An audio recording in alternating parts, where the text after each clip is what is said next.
राष्ट्रीय स्तर पर चल रहा है, जिसमें देश के सभी हिस्सों से डॉक्टर आए हैं। काफ़ी ज़ोरों शोरों से हमारा चल रहा है आज, और इसमें अब तक लगभग हमारे 150 डॉक्टर आज आ चुके हैं आज की तारीख में पूरे देश से। और जो सुबह से 8 बजे से कार्यक्रम चल रहा है, उसके अलावा 8 वर्कशॉप KGMU के अलग अलग हिस्सों में हमारी कार्यरत हैं। इस समय 8 वर्कशॉप चल रही हैं। और जो आज सुबह हमारे जो साइंटिफिक सेशन हुआ, जिसमें जिन डॉक्टरों ने बोला, उसमें प्रमुख डॉक्टर्स हैं डॉक्टर नबीला निशात, जिन्होंने डायबिटीज़ के मरीज़ों में जो हड्डियों की समस्या, जो जोड़ों की समस्या हो रही है, उस पर बोला है। डॉक्टर आकांक्षा टंडन ने हार्ट से संबंधित जो नए पैरामीटर्स आए हैं उन पर बात करी है। डॉक्टर अर्चना गौर ने डायबिटिक न्यूरोपैथी के पेशेंट्स पे बात करी है, उनकी एक टॉक हो गई है। डॉक्टर सुचित्रा दुबे, जिन्होंने डायबिटिक ऑटोनॉमिक फंक्शन टेस्ट जो डायबिटिक न्यूरोपैथी में होता है, उस पर बात करी है। Endocrine disruptors impact of human health, इस पर डॉक्टर सतीश कुंडलिक दीपांकर ने बोला है। डॉक्टर भारती मान, इन्होंने जो लिपिड प्रोफाइल और कॉर्टिसोल का जो सर्केडियन रिदम में वेरिएशन है डे शिफ्ट वर्कर्स पर, उस पर बात करी है। तो डॉक्टर समीर BHU से, जिन्होंने बेरा पर जो कान की जांच होती है, ब्रेन स्टेम ऑडियोट्री इवॉल्व पोटेंशियल्स, इस पर बात करी हाइपरटेंशन के पेशेंट्स में। तो ये जो मरीज़ों के हित की बात हो रही है और जो नई नई चीज़ें आ रही हैं, जिसमें डॉक्टर लगातार रिसर्च कर रहे हैं, उनकी बात हो रही है। अलग अलग फैटर्निटी से मेडिकल की लोग हमारे साथ हैं और हम उस पर ज्ञान का आदान प्रदान कर रहे हैं। और ये बहुत अच्छा मौका है कि हम राष्ट्रीय स्तर पर इस चीज़ को कन्वे कर पा रहे हैं और एक दूसरे से मिलकर जो सीख सकते हैं वो सीखना संभव हो पा रहा है। जैसे जो हड्डियाँ जो कमज़ोर होती आ रही हैं, और ये आजकल जो कैल्शियम की कमी हो रही है, तो उस पर क्या आपका डॉक्टर साहब का रिसर्च पे हुआ चल रहा है? देखिए, जिन डॉक्टर साहब का रिसर्च है उनका तो डायबिटीज़ में जो हड्डियों की समस्या आ रही है उस पर है, क्योंकि डायबिटीज़ के मरीज़ों पे काफ़ी ज़्यादा फ्रोजन शोल्डर की प्रॉब्लम होती है, जो बहुत कॉमन है और मरीज़ इससे काफ़ी परेशान होते हैं। अक्सर लोग कहते हैं कंधा उठ नहीं पा रहा, ये दिक्कत होती है। उसके अलावा जो यहाँ पर बात हो रही है, जो आपने हड्डियों वाली बात करी, इसमें बहुत बड़ा फैक्टर डाइट का है। और दूसरा फैक्टर ये है कि आदमी जो धूप में एक्सपोजर बहुत कम है। कहने को हम धूप में निकलते हैं, बट जो तरीका है कि सुबह की 8 बजे से पहले की धूप 6 मिनट के लिए हमें चाहिए, जिसमें हमारा बॉडी का 70% हिस्सा एक्सपोज हो। धूप में हम सब निकल रहे हैं, लेकिन शर्ट बंद है, केवल इतना हाथ खुला है, चेहरा खुला है, जिससे विटामिन D नहीं बन पा रही है। और ये कमी का बहुत प्रमुख कारण है और ये बात लोगों तक पहुंचनी चाहिए, क्योंकि इलाज तो लोगों का होना है और वो बात लोगों तक, जनता तक पहुंचानी है कि आप कैसे बेटरमेंट हो सके। अच्छा, जो जवानों में जो अटैक की बीमारी आ रही है इस समय है, किस चीज़ की? जो अटैक पड़ रहा है अचानक, हाँ। अटैक की जो पड़ने है, तो ये बहुत से कह रहे हैं वैक्सीन के मारे है। नहीं, ऐसा वैक्सीन के मारे कोई ऐसा रिसर्च सामने नहीं आया है कि हम लोग जो बात करते हैं वो एविडेंस बेस्ड बात करते हैं, जिसका कोई एविडेंस हो, रिसर्च हो, पर्टिकुलरली देखा गया हो। कहीं सुनी बातों पे भरोसा करना ठीक नहीं है। अगर आगे कोई एविडेंस आता है तो उस पर बात करी जाएगी। और रही बात जो हार्ट अटैक आज की समस्या में बढ़ रहे हैं, वो लोगों की खराब दिनचर्या है।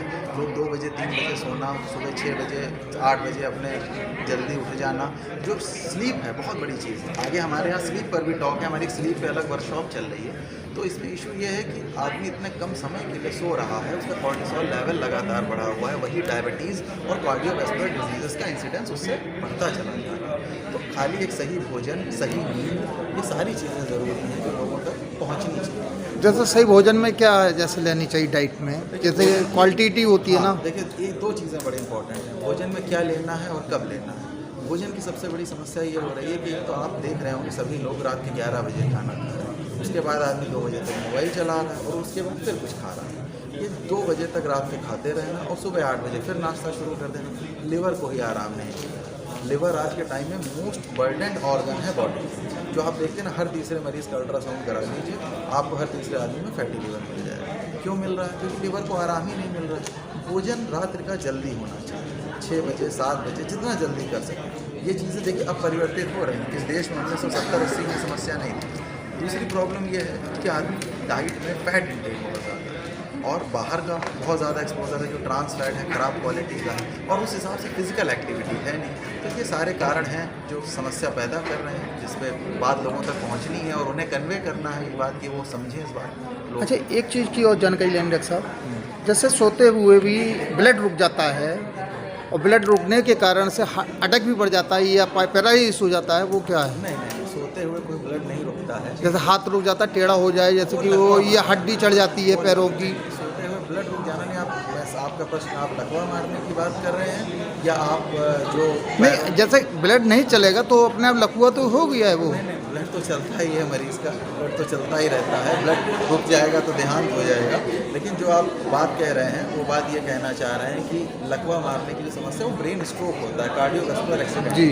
जिसमें डायबिटीज़, हाइपरटेंशन, तो ये कारण बहुत प्रमुख हैं। और जिसकी वजह से दो चीज़ें होती हैं, या तो कोई एक खून का थक्का जमा और वो जाकर के दिमाग में फंसा और वहाँ की ब्लड सप्लाई रुक गई, जिसकी वजह से उस आदमी को होता है ब्रेन स्ट्रोक, इन्फेक्शन कहते हैं। दूसरी चीज़ होती है लकवा मारना ड्यू टू जिसको कहते हैं हेमरेज, मतलब ब्लड का प्रेशर इतना ज़्यादा था कि दिमाग की नस में गई और उससे हेमरेज हो गई। ये दो प्रमुख कारण है और डायबिटीज़, हाइपरटेंशन पे बात होनी चाहिए। और समस्या ये है कि व्यस्त ओपीडी में डॉक्टर इतनी काउंसलिंग नहीं कर पाते हैं, तो आप लोगों से ये रहेगा कि ऐसी गोष्ठियाँ कराएं जो सही बात है वो मरीज़ तक पहुँचे और हम उसका एक अच्छी दिनचर्या बता सकें। क्योंकि देखिए, केवल दवा ही इलाज नहीं है, दिनचर्या में सुधार, जीवन शैली, खान पान, ये सारे फैक्टर बहुत इंपॉर्टेंट हैं जिसमें बात नहीं होती है।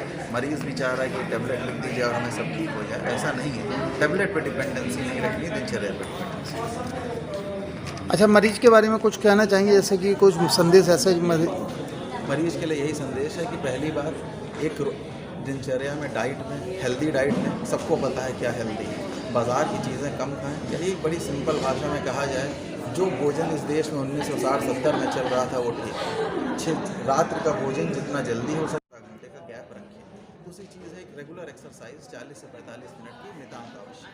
तो ये सारी चीज़ें करेंगे और एक बार कोई भी दवा किसी काउंटर से अपनी मर्जी से ना लें, एक बार डॉक्टर से उस पर चर्चा ज़रूर करें, जो ये काफ़ी हद तक ज़रूरी है। तो ये सारी चीज़ें अगर कार्य किया जाएगा तो मरीज़ को फ़ायदा होगा। तो डॉक्टर साहब, ये जो आपने कार्यक्रम रखा है, मुझे लगता है इससे लोगों को काफ़ी वो मिलेगा। हाँ, इसमें तो देखिए मुख्य उद्देश्य ये है कि जो अब अलग अलग देश में डॉक्टर अलग अलग अपना रिसर्च कर रहे हैं, एक मंच पर आकर के हम इस पर बात कर पाते हैं कि अगले ने क्या किया, हम क्या कर रहे हैं, तो ज्ञान का आदान प्रदान हो पाता है। Best research. बिल्कुल बिल्कुल, रिसर्च का एक, भाई हमने कुछ सीखा, आपने कुछ सीखा, तो हम एक दूसरे को बता पाएंगे, खुले मंच पे चर्चा हो पाएगी और इससे सभी का फायदा होगा। लेकिन यहाँ पे सर डॉक्टर्स हैं, आपसे ये अनुरोध है कि ये जो बात है, क्योंकि देखिए इलाज तो हमें मरीज़ का करना है, लोगों का करना है, तो लोगों तक सही चीज़ें पहुँचें, ये भी बहुत ज़रूरी है। यहाँ पे चर्चा के बाद वो लोगों तक कैसे पहुँचेगी, वो भी एक बहुत प्रमुख विषय है। अच्छा डॉक्टर साहब, एक चीज़ और मैं कहना चाह रहा हूँ, जैसे कि मरीज आता है और मरीज को टहला दिया जाता है